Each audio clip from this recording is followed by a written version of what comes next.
Let's explore 3 tips, 3 starting points for the new Dungeon Master. So you have this massive excitement. As the DM, you're going to be leading the game. You're going to be bringing the adventurers through an amazing adventure, an amazing story. But it is a little bit overwhelming. It is a little bit overwhelming because the DM, the Dungeon Master, has the responsibility of interpreting and managing the rules. So you're like this biological computer crunching all the numbers, crunching all the stats, and enforcing the rules. Second, you're telling a story. You're interacting back and forth, telling a story, keeping the adventure going. And third, you're keeping track of every player and making sure that they have a good time, making sure that they're engaged. So this can be very, very overwhelming, especially as you're finding your vision and your voice, as you're finding your way forward as a dungeon master to figure out the types of narratives and the types of adventures that you want to run. So I wanted to push out 3 quick tips, 3 starting points to help you with your first adventure. Number 1, the primary, the alpha. As the DM, you can never make a mistake. One of the things that we've seen somewhere in every single edition of Dungeons & Dragons, AD&D, D&D Red Box, 3.x, 4, 5, and I'm sure every future edition of D&D, is the fact that as a Dungeon Master, you can't make a mistake. The rules are there, the construct is there, and they're very elaborate, but they're there as guidelines. They are there to facilitate a story. So in that moment, if you make a mistake, roll with it, literally. Go with it. If you're running an adventure and you forget something, that's okay. The players probably aren't even aware. I mean, consider this. We have a Dungeon Master screen, which is a handy reference with charts and tables. And behind that screen, you've got your notes, you've got your maps, you're keeping track of where the party is. You have access to the big picture, the entire adventure. The players don't. They only have what you've communicated to them, the questions they've asked, and what they've figured out in the moment through role-playing or making skill checks. So if you forget a room, or there's a piece of the adventure that you let out, or something just changed and you didn't know it in the adventure, that's okay. Just roll with it, adapt, change. You can't make a mistake. If you interpret a rule wrong in the game, or you forget to make some sort of check, that's okay too. Don't let the paralysis of having to have all of the rules memorized prevent you from running the adventure that you want to run, prevent you from running that narrative. You cannot make the mistake. You have the final say in everything.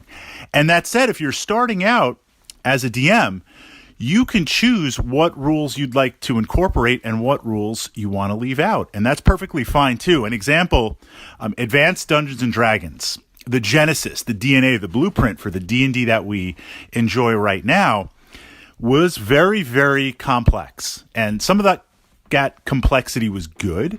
Some of it was complex for the sake of being complex. And one of the things in AD&D was this idea of weapons speed.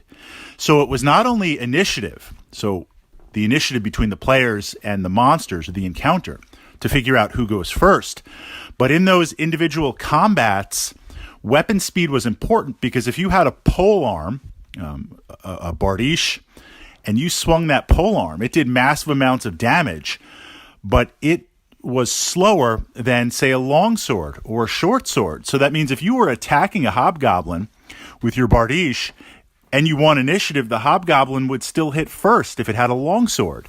And then on top of that, the weapons, depending on the crushing factor and the momentum, would reduce armor class. So there were a lot of calculations. And I remember playing AD&D as a DM and saying to myself, we were spending a lot of time doing these calculations.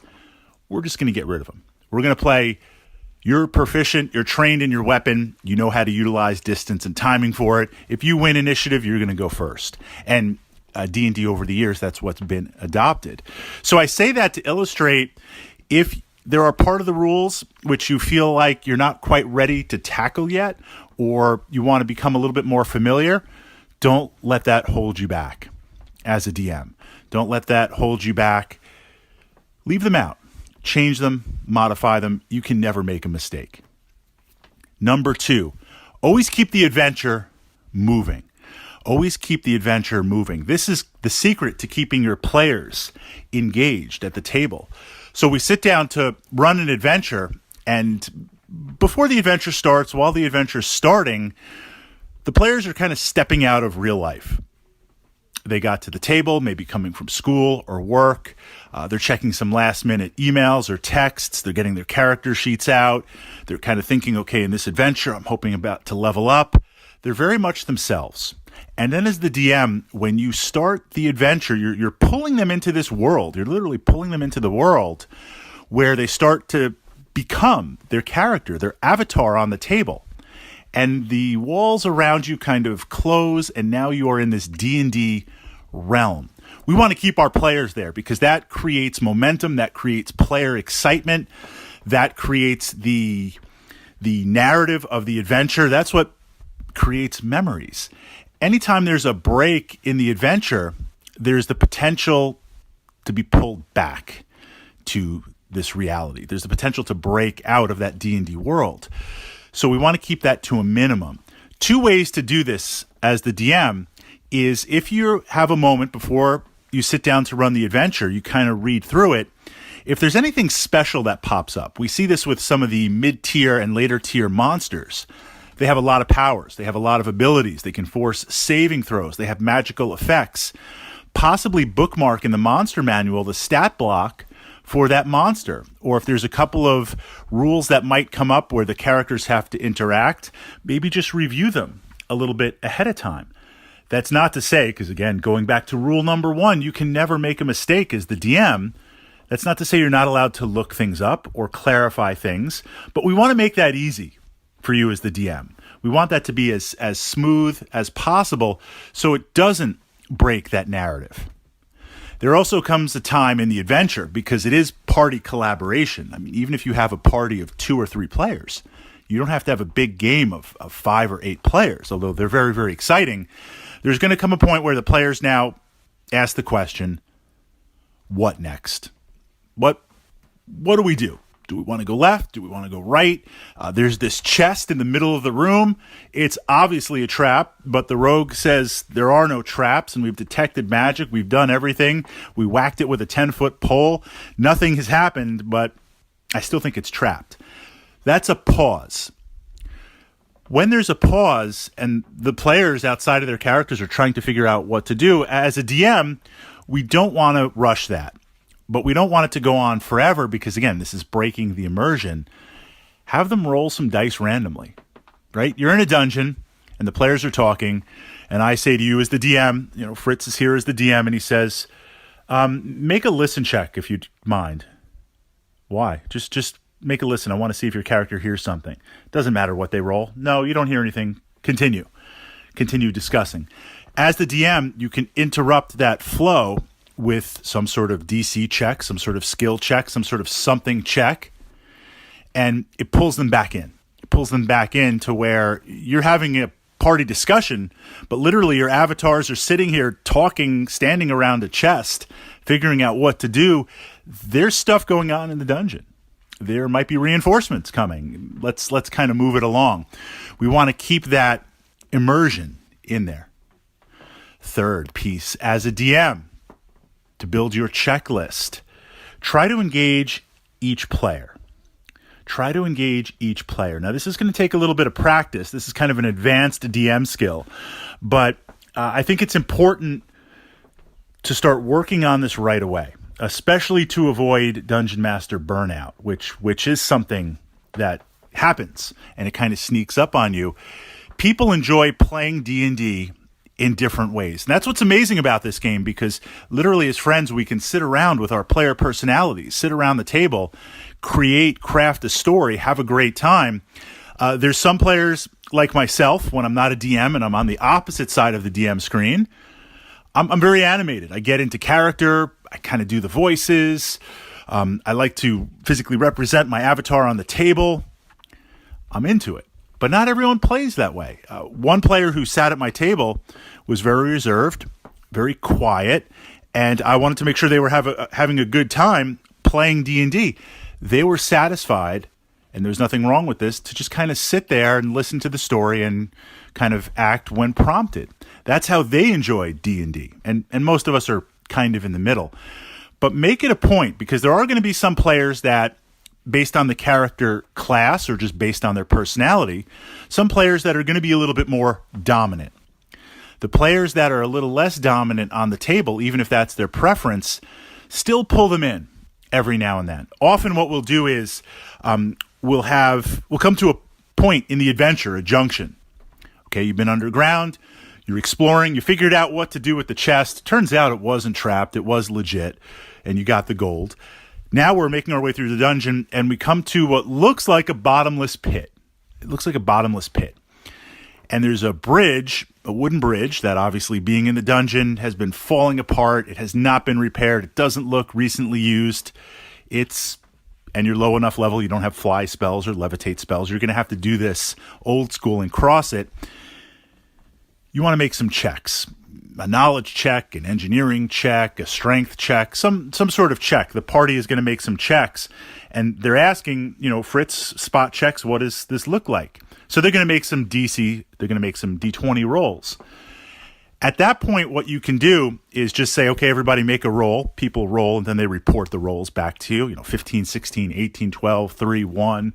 There's always someone that rolls a 1. But another way to do that, to engage, just light engagement, to pull players into the game, is to say, make the roll. We're going to kind of go to the table. You make the roll first. Then you make the roll, spot check. You know what? Spot check, and just kind of move it through that way. So sometimes you have mass rolls. Sometimes you have secondary rolls. Another way to do it, to engage, is often we'll have non-player characters, NPCs, in the party. These are characters controlled by the DM. They might accompany the party. They might work with the party. They might be in disguise and really part of the Thieves Guild. Everything kind of back and forth. When the NPC interacts, have that non-player character, that character you control, directly ask one of the players. So if you're there and I want to keep you engaged and you haven't been called on for a little while, the NPC has a question like, I don't think it's a good idea to go over that bridge. What do you think? You could direct it to the party. The NPC could be speaking to the party. But you can also direct it to one of the characters, one of the players you directly want to engage. So making sure that everyone knows they can engage anytime, they can speak, whatever their personality is going to be on the table, very active or not so active, that's okay. But that doorway is open. And remembering that all of us, the players and the DM, we're all there to create and play this exciting game of Dungeons and Dragons. So you have your 3 starting points as the DM. And I'm going to be pushing up to my channel here some of the experiences I have as a dungeon master, some of the experiences as a player, and ultimately my goal is to give you a DM toolkit, to give you some tech, to give you some talents, to help you find what I call your vision and your voice. This is the ability to free yourself to the point where these are the types of adventures that I like to run. These are the narratives I like to run. You are passionately connected to them, and the attributes, the physical attributes that make you unique as a person. We all have incredible, incredible talents. I want to unleash that on the table. I want you as a DM to take the talents that you have and really leverage them to create an amazing adventure. So we're going to build that toolkit together. We're going to build that D&D checklist together. We're going to push out some points. And as always, I welcome any questions, comments, feedback, inquiries, so we can build this community and really get some amazing D&D ideas out there.